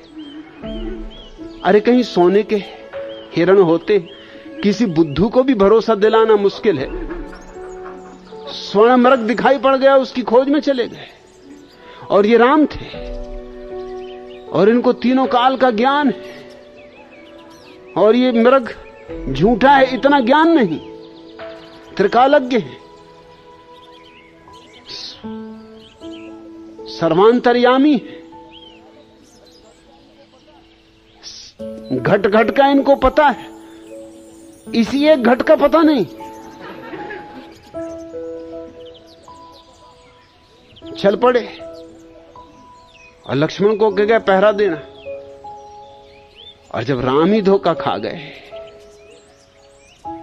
और जब पुकार उठी जोर से कि मैं संकट में हूं, मुझे बचाओ, तो सीता बेचारी क्या करे? उसने लक्ष्मण को कहा कि जाओ बचाओ। लक्ष्मण दुविधा में पड़ा, क्योंकि राम ने आज्ञा दी थी कि पहरा देना, और सीता कहती जाओ बचाओ। उसकी झिझक देख के सीता ने जो शब्द कहे वो सूचक है। सीता को जरूर शक रहा होगा इस आदमी पर, और शक के कई कारण भी हैं। जब स्वयंवर हो रहा तो तब भी सीता देख रही होगी कि रामचंद्र जी तो बैठे थे शांति से, मगर लक्ष्मण एकदम उठ खड़ा होता था, उसको बिठाना पड़ता, भैया तू बैठ, जब बड़े भाई मौजूद हैं तू चुपचाप रहे। उसको ऋषि मुनि समझाते तब वो थोड़ा बैठता, मगर फिर उठ के खड़ा हो जाता। वो धनुष तोड़ने को एकदम आतुर हो रहा था। तब से सीता को शक रहा होगा कि ये आदमी कुछ गड़बड़। फिर अपनी पत्नी को छोड़कर, इसको तो कोई कारावास दिया नहीं था, उर्मिला को छोड़ के चुपचाप सीता मैया के पीछे चला आया। सीता को और भी शक हुआ हो कि 14 साल जंगल में भटकना, कोई भाई वगैरह के पीछे भटकता है, ऐसा भाईचारा वगैरह कहीं होता है, यह आदमी कुछ गड़बड़। और 14 साल से पीछे ही लगा हुआ था। रामचंद्र जी तो आगे आगे, सीता मैया उनके पीछे लक्ष्मण जी। अब पता नहीं पीछे पीछे क्या कहता था, क्या व्यवहार करता था, क्योंकि सीता ने जो वक्तव्य दिया उससे कुछ जाहिर होता है। सीता ने कहा कि मुझे मालूम कि तेरी यही इच्छा है कि किसी तरह राम समाप्त हो जाए, तो तू मुझ पर कब्जा कर ले। यही वक्तव्य बताता है कि सीता को इस आदमी पर शक निश्चित रहा, संदेह रहा। और इस बात के कहते से लक्ष्मण को एकदम चोट भी पड़ गई। इससे भी पता चलता है चोट ही उस बात की पड़ती है जिसका भीतर डर हो। अभी जाने को राजी नहीं था कि रामचंद्र जी आज्ञा देगा मैं तो यहीं रहूंगा, भाई की आज्ञा नहीं छोड़ सकता। और जब सीता ने ये कहा कि मुझे पता है कि तू यहां क्यों, भाई की आज्ञा वगैरह का कोई सवाल नहीं, सवाल यह है कि किसी तरह राम खत्म हो जाए तो तू मुझ पर कब्जा कर ले, तेरी नजर खराब है, तेरी नीयत खराब है। बस ये कहते से लक्ष्मण जी चल पड़े, एकदम क्रोध में आ गए। क्रोध ही तब आता है जब कोई घाव को छू देता है। रावण ने तो कोई दुर्व्यवहार नहीं किया, और सीता की अग्नि परीक्षा ली गई। रामलीला दिखाई जा रही है स्त्रियों को कि देखो तुम्हारे पतिदेव ऐसी परीक्षा लेंगे, घबराना मत, परीक्षा देना। देखो सीता मैया आग में से निकली और बिल्कुल बच के निकल आई, ऐसी तुम भी आग में से निकलो, तुम भी बच के निकल आओगे। इस पागलपन में मत पड़ना। आग माग में से कोई बच के नहीं निकलता। न सीता मैया निकली है, न कोई और मैया निकल सकती। आग को कुछ नहीं पड़ी, और इसके बावजूद भी एक दुब्बड़ ने कह दिया कि मुझे शक है। उसे अपनी पत्नी पे शक था कि तू रात भर कहां रही। मैं कोई राम नहीं हूं कि वर्षों रावण के घर रह आई सीता और फिर भी रख ले। बस इतनी सी बात, और अग्नि परीक्षा व्यर्थ हो गई। जिसने अग्नि परीक्षा दे दी थी उसके साथ कुछ तो सद्व्यवहार होना चाहिए था। उसको निकाल फेंक दिया, जैसे आदमी दूध में से मक्खी निकाल के फेंक देता है। ये रामलीला दिखाई जाती स्त्रियों को। रामचरितमानस पढ़ो, तुलसीदास की चौपाइयां रटो, ढोल गंवार शूद्र पशु नारी, ये सब ताड़न के अधिकारी, इनको कंठस्थ करो। मगर वेद, उपनिषद, ब्रह्म ज्ञान की बातों में मत पड़ना। उस ऊंचाइयों से स्त्रियों को वंचित रखा जाता है ताकि पतिदेव ब्रह्मज्ञानी मालूम पड़े, स्त्री अज्ञानी मालूम पड़े। आज भी वही की वही हालत है। अगर स्त्री एमए हो तो बीए लड़का उससे शादी करने को राजी नहीं होता। उसको लगता है बेइज्जती हो रही। कोई पूछेगा कि पत्नी कहां तक पढ़ी, एमए, और आप बीए, तो जरा चोट पहुंचेगी कि ये बात ठीक नहीं। पत्नी हर हालत में छोटी होनी चाहिए, पढ़ाई लिखाई में छोटी होनी चाहिए, शरीर में भी छोटी होनी चाहिए। लंबी पत्नी से कोई शादी करने को राजी नहीं होता कि तुम अपनी पत्नी के साथ चले जा रहा है, वो तुमसे लंबी है, तो डर ये रहता कोई पूछने लगे कि आपकी माता जी हैं कौन।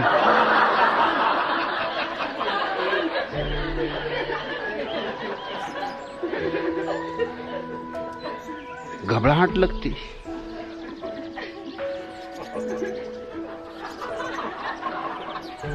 वो चितरंजन हंस रहे।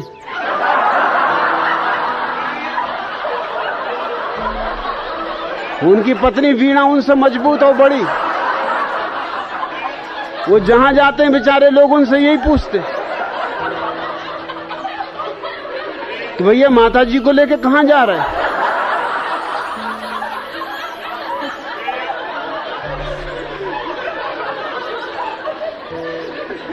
मगर चितरंजन ने हिम्मत का काम किया है। इसको ही कहते हैं मर्दानगी। अरे डरे नहीं।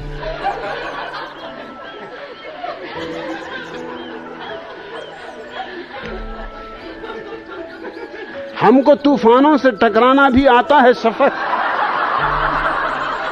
और होते हैं जो अंजाम से डर जाते। कोई फिक्र न की कि पत्नी 1 फीट ऊंची, जहां जाएंगे वहीं मुसीबत खड़ी करेगी।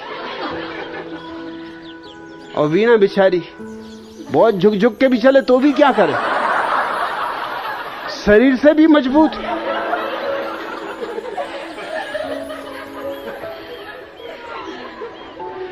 तो पुरुष को तो हर तरह अकड़ होनी चाहिए, ऊंचा होना चाहिए, मजबूत होना चाहिए। वो जो पहलवान छाप बीड़ी होती ना, वही तस्वीर होनी चाहिए, पहलवान छाप। पढ़ा लिखा भी ज्यादा होना चाहिए, नौकरी भी बड़ी होनी चाहिए, तनख्वाहें भी ज्यादा मिलनी चाहिए। हर स्थिति में स्त्री से ऊपर होना चाहिए।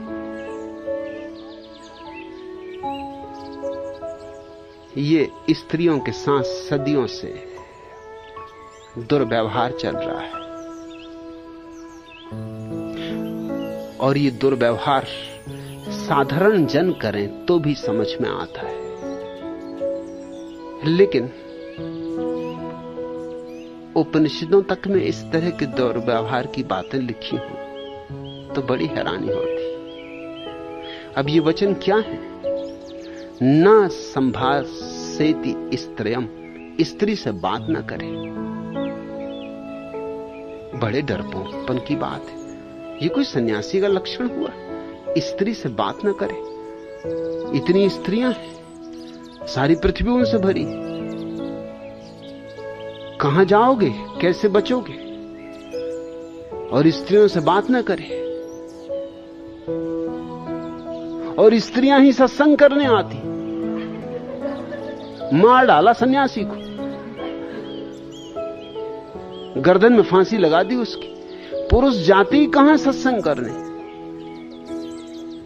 पुरुष तो अगर जाते भी हैं कभी सत्संग करने, तो उन्हीं स्त्रियों को देखने जाते हैं जो सत्संग करने गई, या उन्हीं स्त्रियों के पति पीछे पीछे चले जाते हैं रक्षा की दृष्टि से, क्योंकि धर्मशास्त्र कह गए कि जब लड़की हो तो बाप रक्षा करे, और जब युवती हो जाए तो पति रक्षा करे, और जब वृद्धा हो जाए तो बेटा रक्षा करे।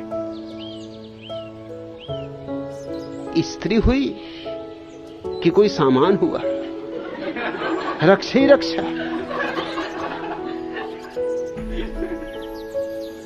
उसमें कोई आत्मा स्वीकार करते हो या नहीं? तुम ही रक्षक हो उसके, और भक्षक कौन है फिर? जब सभी तुम रक्षक हो तो भक्षक तो कोई होने नहीं चाहिए, तुम ही भक्षक हो।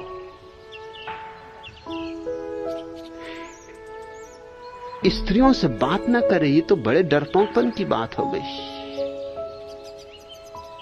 और जो पुरुष इतना स्त्रियों से डरा हुआ है, तुम सोचते हो उसके जीवन में ध्यान फलित हुआ होगा? तुम सोचते हो उसके जीवन में आनंद फलित हुआ होगा? तुम सोचते हो उसके जीवन में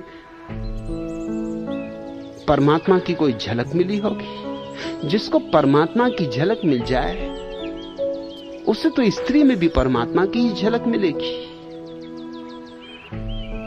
फूलों के सौंदर्य से तो कोई विरोध नहीं है नारद को। चांद सुंदर निकलेगा उससे तो कोई विरोध नहीं। पक्षी गीत गाएंगे उससे तो कुछ विरोध नहीं। कोयल कुहू कुहू करेगी उससे तो कुछ विरोध नहीं। संगीत बजेगा उससे तो कुछ विरोध नहीं। और सब सौंदर्य स्वीकार है, सिर्फ स्त्री के सौंदर्य से क्या डर है? डर का कारण सिर्फ इतना ही है कि ये भगोड़े सन्यासियों के कारण ये सूत्र बनाया है। ये भाग गए हैं, कच्चे घड़े हैं। कच्चे घड़े को कहना पड़ता है कि भैया वर्षा से बचना, जहां बूंदाबांदी हो रही हो फौरन छत्ता खोल लेना, तत्क्षण छत्रपति हो जाना। मेरे एक प्रोफेसर थे, वो छत्रपति थे। एक तो बंगाली थे, सो बंगाली वैसे ही छत्रपति होते। छाता बड़े काम की चीज है।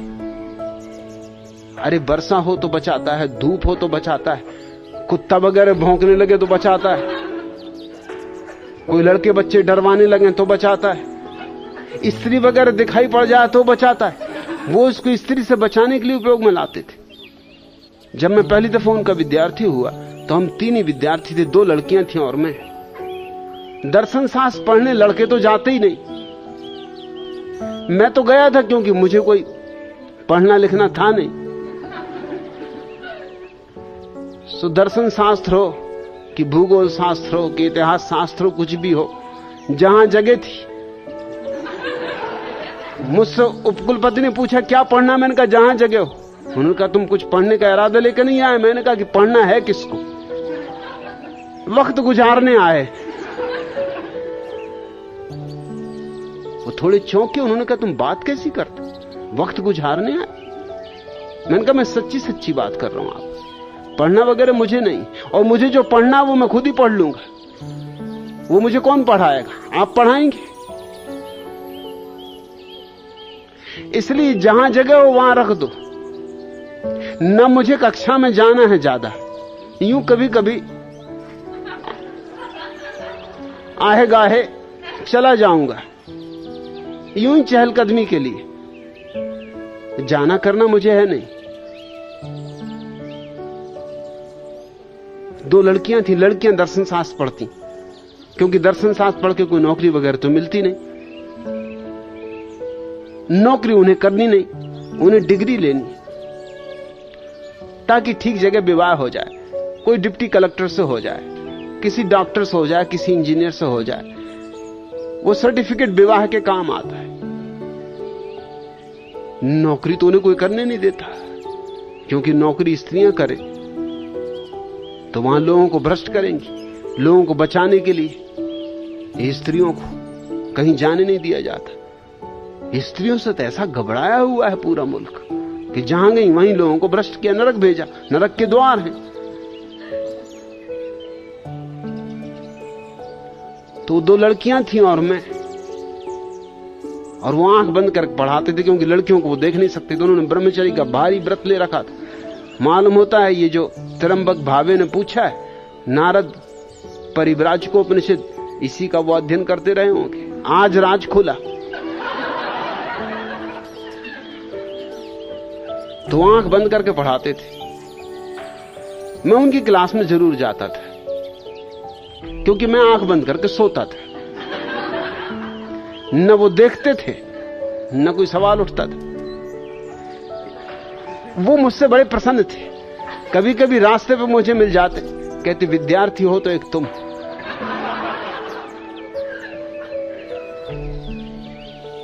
दोनों लड़कियां इतनी सुंदर हैं, फिर भी तुम आंख बंद करके बैठते हो।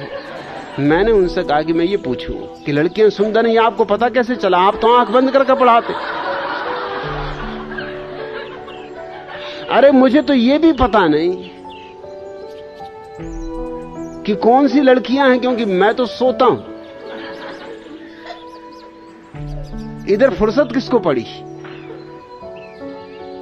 मेरा समय वो सोने का है, इसलिए मैं आपकी कक्षा में जरूर आता हूं, क्योंकि वहां कोई बाधा नहीं।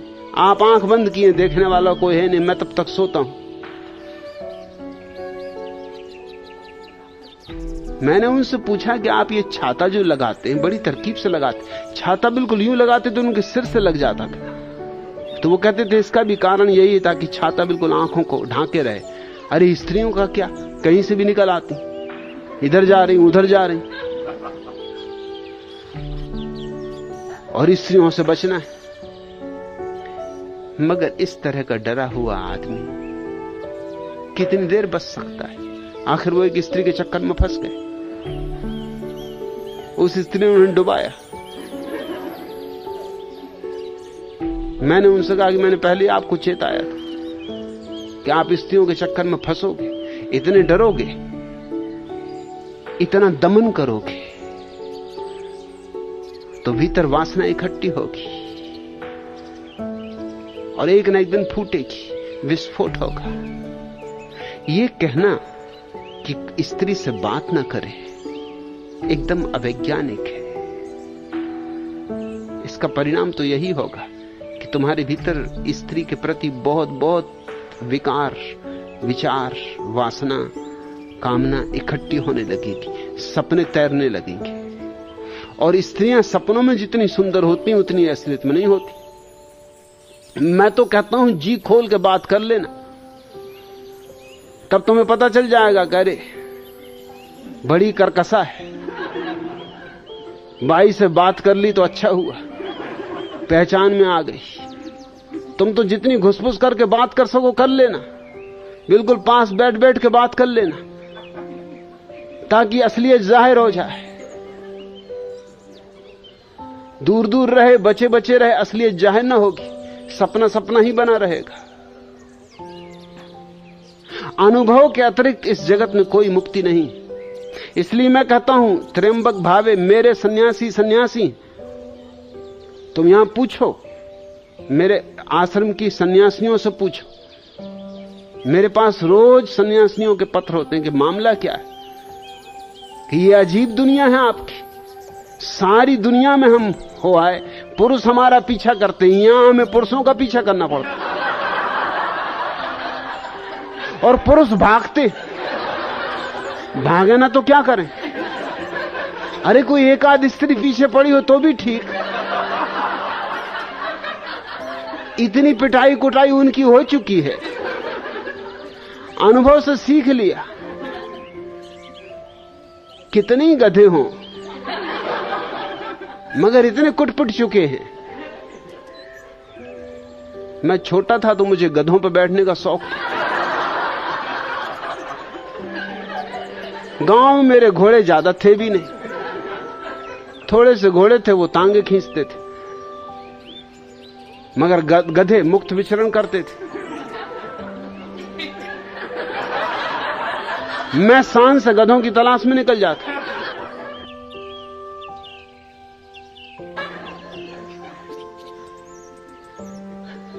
मैं तो पहले सोचता था कि गधे सच में ही गधे होते, मगर मैं चकित हुआ ये जान के कि गधे मुझे पहचानने लगे। अरे मुझे ही नहीं पहचानने लगे, मुझे 100 कदम की दूरी से भी मेरे पैरों की आवाज पहचानने लगे। और कोई गुजर जाए खड़े रहें, मुझे देखते ही से भाग जाएं, एकदम चीपों चीपों मचा दें।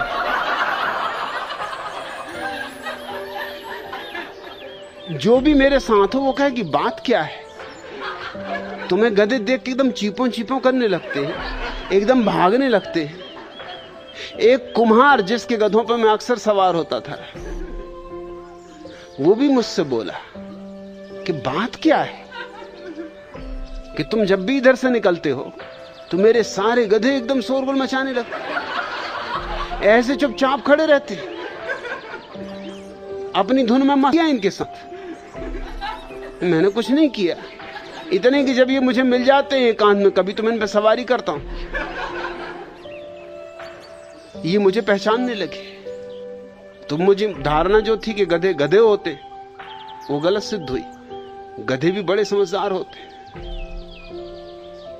ऐसे बने खड़े रहते, बिल्कुल सीधे साधे भोले भाले, बिल्कुल दार्शनिक मालूम होते, चिंतित, बड़े मग्न, सारे जगत का विचार कर रहे कि तीसरा महायुद्ध होगा कि नहीं होगा, कि अभी इराक ईरान में क्या होता है देखें,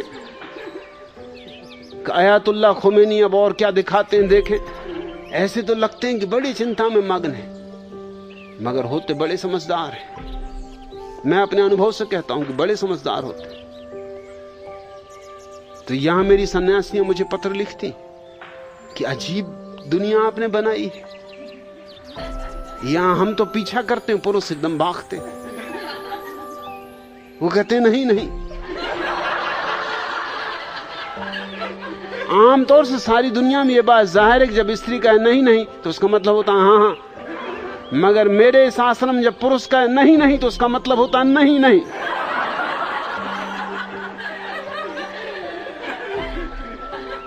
अनुभव तो किसी को भी सिखा देता है, रसरी आवत जात है सिल पर पड़त निशान,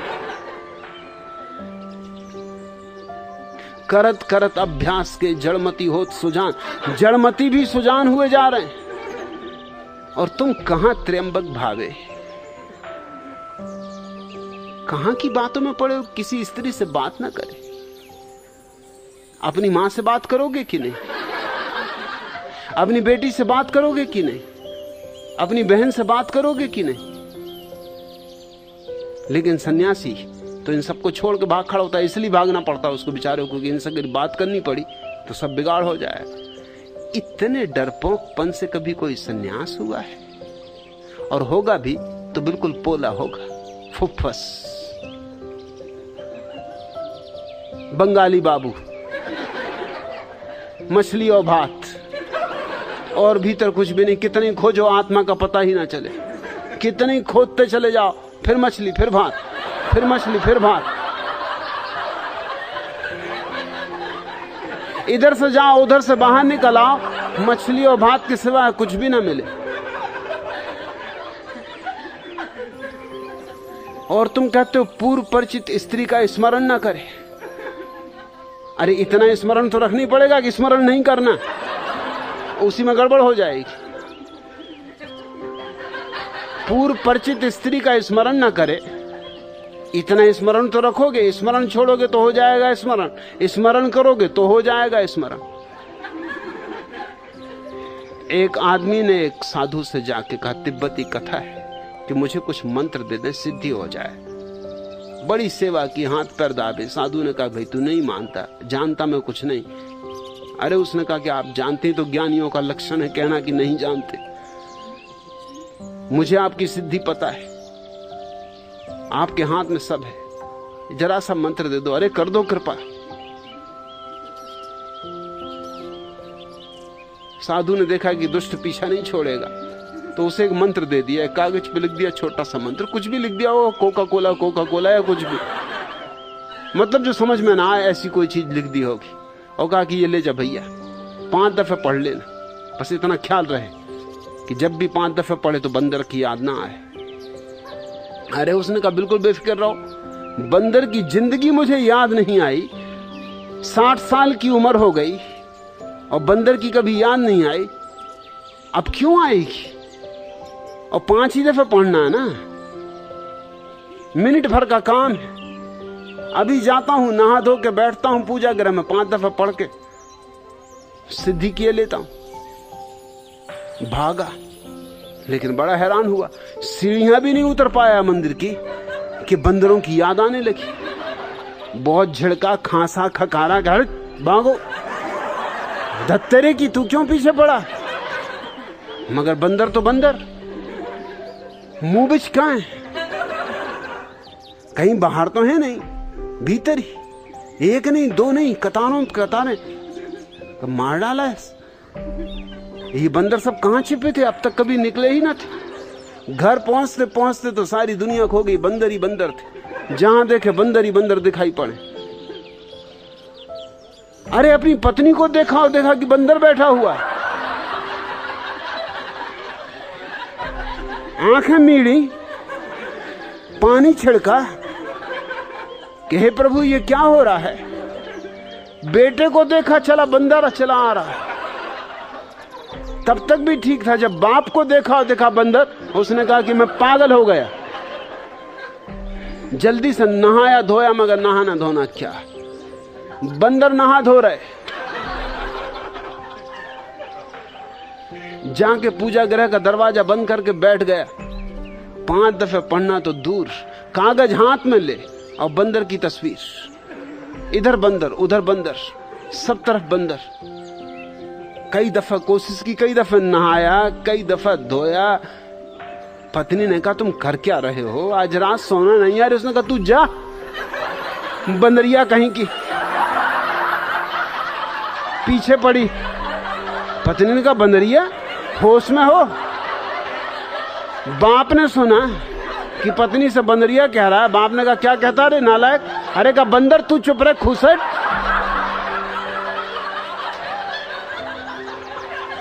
मैं क्या घर के बाहर गया, सब बंदरों ने कब्जा कर लिया है। पता नहीं आज बाप कहां गए, पत्नी कहां गई। लड़का बोला, पप्पा आप क्या कहते हैं? अरे उसको चुप रहे, बंदर की औलाद। घर के लोगों को शक हुआ कि आदमी पागल हो गया। कहा, तू होश में है? पकड़ के उसको आईने के सामने ले गए। क्या आईने में देख? उसने देखा बंदर खड़ा आईने में। उसने कहा, हे प्रभु ये क्या हो रहा है?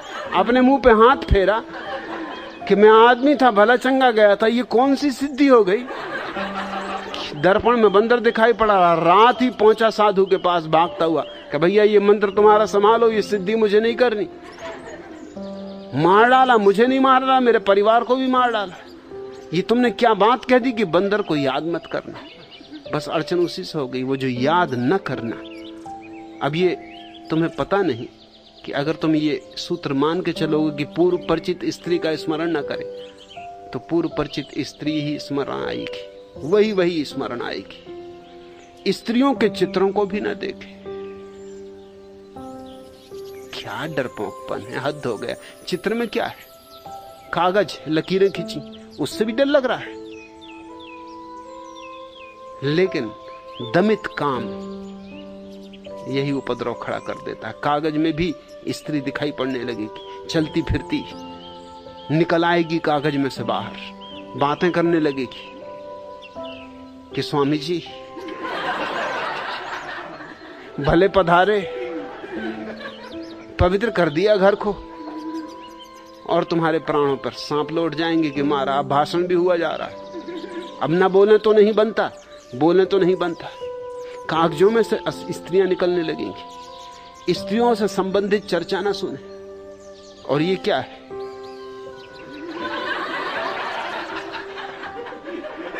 त्र्यंबक भावे, ये क्या हो रहा है यहां? स्त्रियों से संबंधित चर्चा चल रही, और ये नारद क्या कर रहे हैं? उपनिषद में स्त्रियों की चर्चा कर रहे हैं।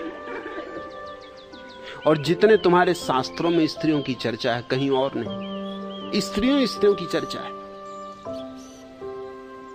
खूब वर्णन किया है स्त्रियों का, जैसा तुम्हारे महात्माओं ने स्त्रियों का नक्सिक वर्णन किया है। कवियों को भी मात दे दी, पानी पिला दिया, चारों खाने चित्त कर दिए। क्या वर्णन किया है, और क्या बाहर भीतर की बातें गई, गहरी बातें कह दी कि स्त्री के भीतर क्या, वो भी बता दिया कि मल मूत्र कफ वात पित्त, क्या क्या ज्ञानी थे। हड्डी मांस मज्जा, जैसे खुद के भीतर सोना चांदी भरा हो। शर्म भी ना आई ये सब कहते हुए, क्योंकि स्त्री संबंधी चर्चा, उसका स्मरण, चित्रावलोकन तथा संभाषण आदि से मन में विकार की उत्पत्ति होती। इससे झूठी और कोई बात नहीं हो सकती। मन में विकार है, इसलिए स्त्री में विकार दिखाई पड़ता है। स्त्री के कारण मन में विकार नहीं होता। मन में विकार है, इसलिए धन में लोभ मालूम पड़ता। नहीं तो धन में क्या लोभ? 100 का नोट पड़ा रहे, तुम्हारा क्या ले रहा? 100 का नोट कुछ तुम्हारा बिगाड़ सकता है? 100 का हो कि 1000 का हो, नोट तुम्हारा क्या करेगा? कागज कागज। मगर ले जाओ 100 का नोट तुम विनोबा भावे के पास, वो फौरन आंख बंद कर लेते। यही नारद को निषिद्ध उनको भी दिक्कत दे रहा है, आंख बंद कर लेते। 100 का नोट हरियल, घबराहट फैल जाती भीतर, कहीं लोभ पैदा ना हो जाए। 100 का नोट लोभ पैदा करेगा? नोट लोभ पैदा कर सकता है? लोभ होगा तो नोट प्रकट करेगा, और तब तो मैं कहूंगा कि खोल के आंख देख लो, ताकि जो भीतर है वो प्रकट हो जाए। मन में विकार की उत्पत्ति बाहर से नहीं आती, मन में विकार है, बाहर तो पर्दे। तुम्हारे विकार बाहर जाके आरोपित हो जाते। और तुमने पूछा कि यह सूत्र कहता है कि ऐसा करेगा तो योग भ्रष्टता का कारण होता है। नहीं, अगर योग ही हो तो फिर कोई भ्रष्ट नहीं होता। योग ना हो तो भ्रष्ट है ही। योग का अर्थ समझो, योग का अर्थ है व्यक्ति और परमात्मा का मिलन। जहां व्यक्ति और परमात्मा मिल जाता है वहां योग है, वहां से कोई कभी न भ्रष्ट हुआ है न हो सकता है। पलटू शुभ दिन शुभ घड़ी, याद पड़े जब नाम, लगन मुहूर्त झूठ सब और बिगाड़े काम। आज का